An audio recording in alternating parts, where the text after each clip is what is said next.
Hello, UPSC APPSC aspirants ఎవరవుతున్నారు? Doctor గిండీస్ IAS అకాడమీలో ప్రతిరోజు మనం కరెంట్ అఫైర్స్ని డిస్కస్ చేస్తున్నాం. ఈరోజు కూడా ముఖ్యమైనటువంటి చాలా ఇంపార్టెంట్ ఉండేటువంటి ఒక ఐటెం కనబడింది. మీరందరూ కూడా పేపర్లో చూసే ఉంటారు. India's first green methanol plant to turn cuts most invasive weed into marine fuel.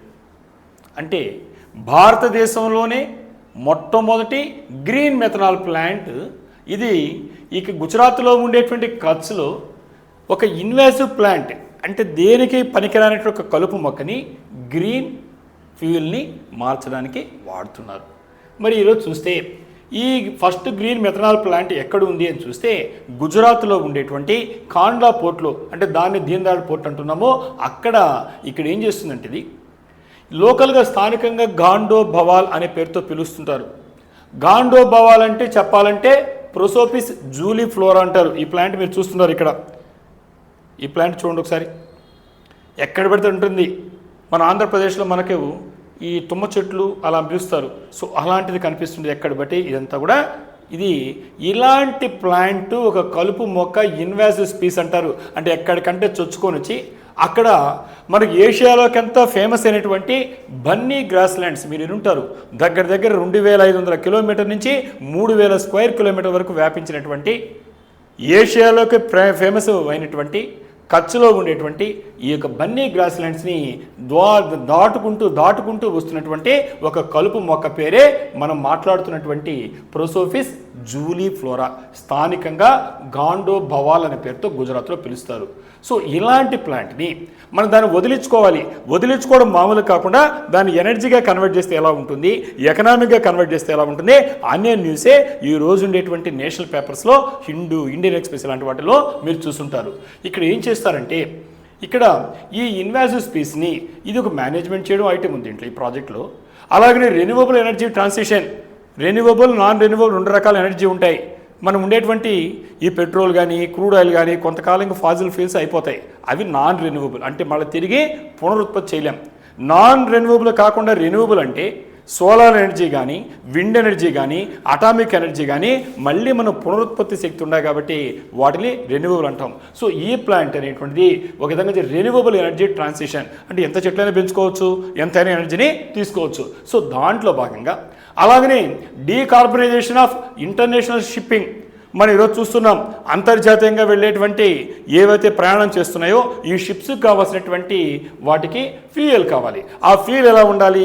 Decarbonisation, అంటే కార్బన్ ఎమిషన్స్ని, కర్బన ఉద్గారాలని తగ్గించే విధంగా ఉండాలి. సో ఈ విధంగా ఇన్ని రకాల వాటితో అటు యూపీఎస్సీ ఎగ్జామ్కి, అటు ఏపీపీఎస్సీ ఎగ్జామ్కి, కరెంట్ అఫైర్స్కి, ఎన్విరాన్మెంట్ టెక్నాలజీ సెషన్స్కి అన్నిటికీ పనికొచ్చేటువంటి ఐటెం ఈ పాటికే మీకు అర్థమై ఉంటుంది. ఇలాంటి ఐటెం చూద్దాం.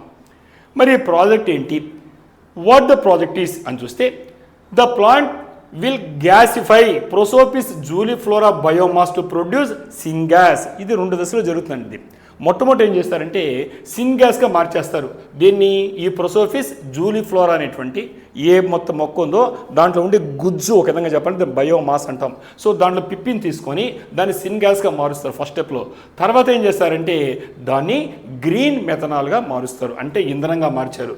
ఈ గ్రీన్ మెథనాల్ యొక్క స్పెషాలిటీ ఏంటంటే ఇది లో కార్బన్ ఫ్యూయల్, అంటే తక్కువ కార్బన్ ఉంటుంది, తక్కువ కార్బన్ కలిగి ఉంటుంది.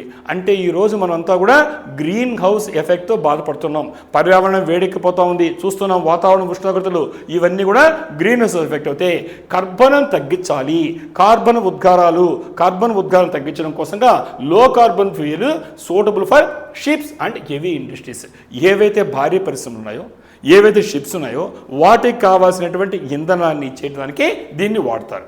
మరి ఇది ఎక్కడుందంటే ఇప్పుడే మాట్లాడినట్టుగా ఈ గుజరాత్లో ఉండేటువంటి కాండ్లా పోర్ట్ అని పిలిచేవాళ్ళు ఇప్పుడు దీన్ దయాళ్ పోర్ట్ అథారిటీ అంటున్నాం, డిపి అంటాము. ఇది ఈ పోర్ట్ యొక్క స్టేటస్ని, హోదాని పెంచడానికి ఉపయోగపడుతుంది. ఎలా అంటే ఇప్పటి వరకు మేజర్ ఇంటర్నేషనల్ షిప్పింగ్ హబ్ ఇది, మీకంతా తెలుసు. దీన్ దయాళ్ పోర్ట్ అనగానే, కాండ్లా పోర్ట్ అనగానే ప్రధానంగా అంతర్జాతీయ స్థాయిలో గుర్తింపు పొందినటువంటి షిప్పింగ్ కేంద్రము ఇప్పుడు ఏంగా మారుతుందంటే, ఈ వచ్చేటువంటి షిప్స్ అన్నిటికీ గ్రీన్ మెరైల్ ఫ్యూయల్ దాన్ని అందించేటువంటి దానిగా ఒక ప్రధానమైనటువంటి కేంద్రంగా ప్రపంచంలో రూపుదిద్దుకోబోతుంది. అందుకోసమే భారతదేశంలోకే మొట్టమొదటిసారిగా ఇది ప్రాజెక్ట్ని తీసుకున్నారు. కాబట్టి మనం వార్తల్లో చదువుతూ మన ఎగ్జామినేషన్ పాయింట్ చూస్తున్నాం. మరి ఈ ప్రొసోఫిస్ జూలీ ఫ్లోరా గురించి నేర్చుకుంటాం కాసేపు, అది కూడా ఎగ్జామినేషన్లో చాలా ఇంపార్టెంట్. అసలు వై ప్రొసోఫిస్ జూలీ ఫ్లోరా అంటే, ఇది ఈ ప్రపంచంలో ఉండేటువంటి టాప్ 100 ఏమన్నా ఉంటే ఇన్వాజివ్ స్పీసీస్ అంటాం, అంటే కలుపు మొక్కలాగా పెరిగి వేరే పర్యావరణానికి హాని కలిగించేటి ఏమవుతున్నాయో ఆ టాప్ 100లో స్థానం దక్కించుకున్నటువంటి ఒక ప్రధానమైన కలుపు మొక్కే ప్రొసోఫిస్ జూలీ ఫ్లోరా. ఇది ప్రపంచవ్యాప్తంగా గుర్తింపు పొందింది. ఇది ఏం చేసిందంటే, ఈరోజు ఒకప్పుడు దాన్ని తెచ్చుకున్నాం, ఎందుకు తెచ్చుకుని డిస్కస్ చేద్దాం. ఇది ఈరోజు ఈ కచ్చుకుండేటువంటి బన్నీ గ్రాస్ ల్యాండ్స్ అని చెప్పాను. బన్నీ గ్రాస్ ల్యాండ్స్ అంటే ఏషియాలోకే లార్జెస్ట్ గ్రాస్ ల్యాండ్స్ ఎక్కడ ఉన్నాయంటే గుజరాత్లో మనకు కనిపిస్తాయి. 2500 స్క్వేర్ కిలోమీటర్ నుంచి 3500 స్క్వేర్ కిలోమీటర్ వరకు వ్యాపించినటువంటి ఈ బన్నీ గ్రాస్ ల్యాండ్స్ని దాన్ని డిస్ప్లేస్ చేస్తూ పోతున్నాయి. అంటే తొలగించుకుంటూ ఇవి పెరుగుతూ ఆక్రమణదారులు వచ్చినట్టుగా వస్తున్నాయి. సో ఆ విధంగా ఈ థౌజండ్స్ ఆఫ్ స్క్వేర్ కిలోమీటర్లు ఎక్కడ పడితే అక్కడ ఖర్చులంతా ఈ మొక్కలు కనిపిస్తున్నాయి. సో అప్పుడు గవర్నమెంట్ అసలు ఎలా తీసుకొచ్చారు అని ఆలోచిస్తే 1920లో, అంటే 1920 మనం చెప్పాలంటే 1920స్లో మొట్టమొదటిసారిగా బ్రిటిష్ వారి పరిపాలన ఉన్నప్పుడు మన భారతదేశంలోకి మొక్క తెలీదు.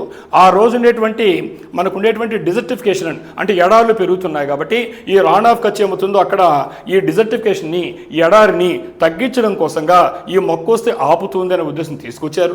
ఆ తర్వాత వచ్చిన తర్వాత అక్కడ ఉండేటువంటి గుజరాత్ ప్రభుత్వంలో ఉండేటువంటి పోర్ట్ అథారిటీ వాళ్ళు ఏం చేశారంటే 1960స్లో వాళ్ళు కొంచెం డెవలప్ చేశారు.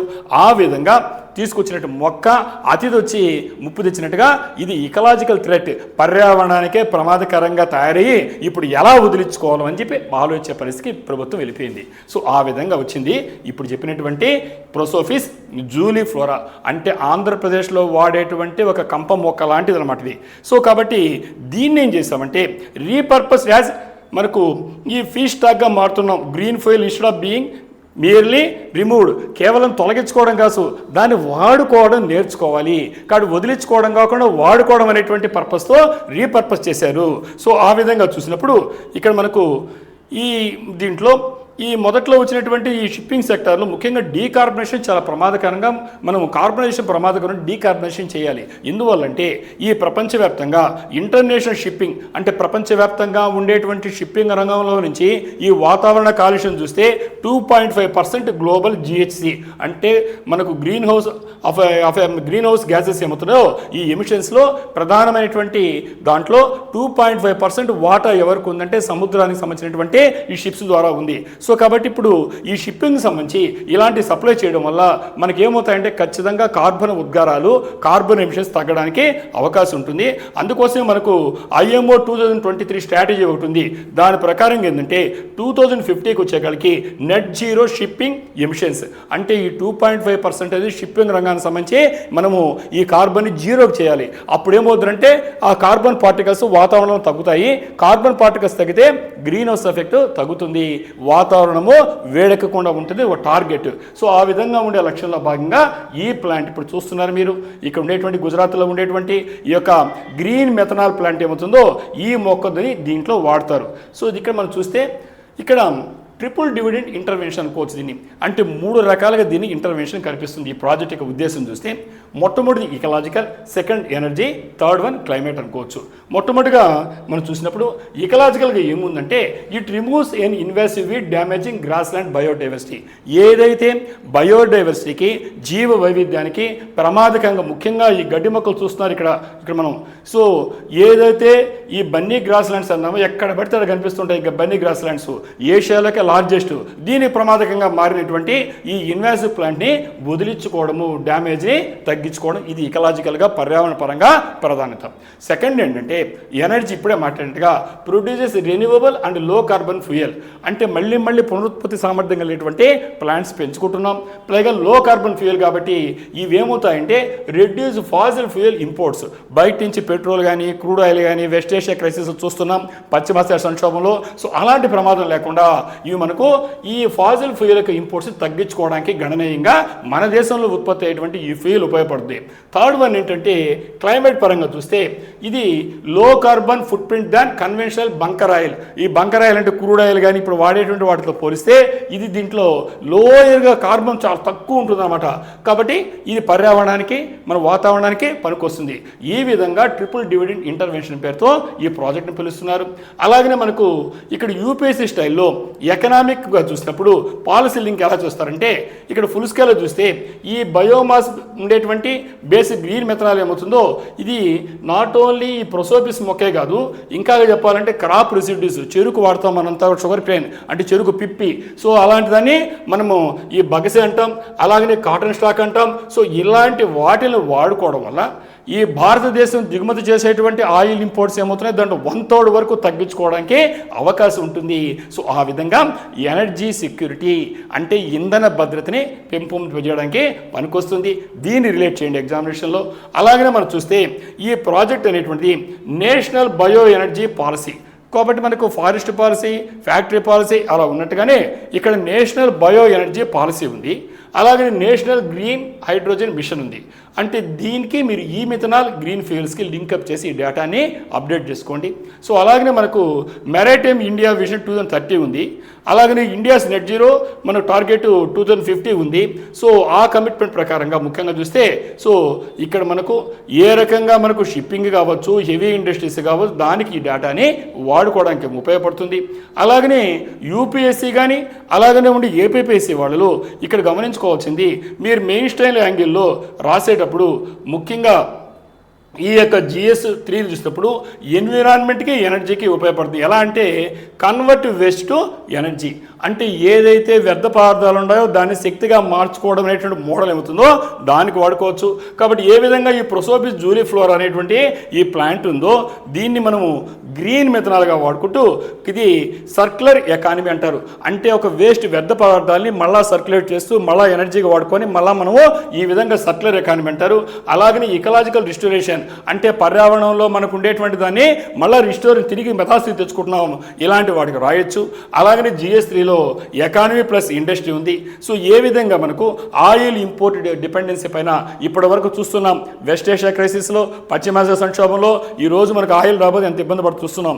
సో ఎక్కడెక్కడ స్థానికంగా ఈ విధంగా తయారవడం వల్ల ఏ దేశానికి ఆ దేశాన్ని తయారు చేసుకోవడం వల్ల ముఖ్యంగా మన భారతదేశానికి ఇది ఆయిల్ ఇంపోర్ట్ మీద మనం వేరే దేశాలపైన ఆధారపడడాన్ని డిపెండెన్సీ తగ్గిస్తుంది.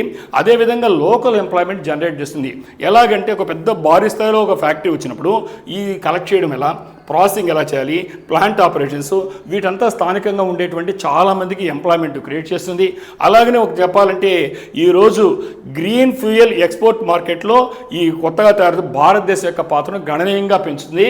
సో కాబట్టి ఇలాంటి అంశాలతో ఈరోజు ఒక మంచి ఐటమ్ మనకు వచ్చింది. కాబట్టి ఇలాంటి కరెంట్ అఫైర్స్ని మళ్ళీ మీకు అందిస్తాము. మరి మీరందరూ కూడా చక్కగా ప్రిపేర్ అవుతున్నారు అనుకుంటూ I wish you all the success.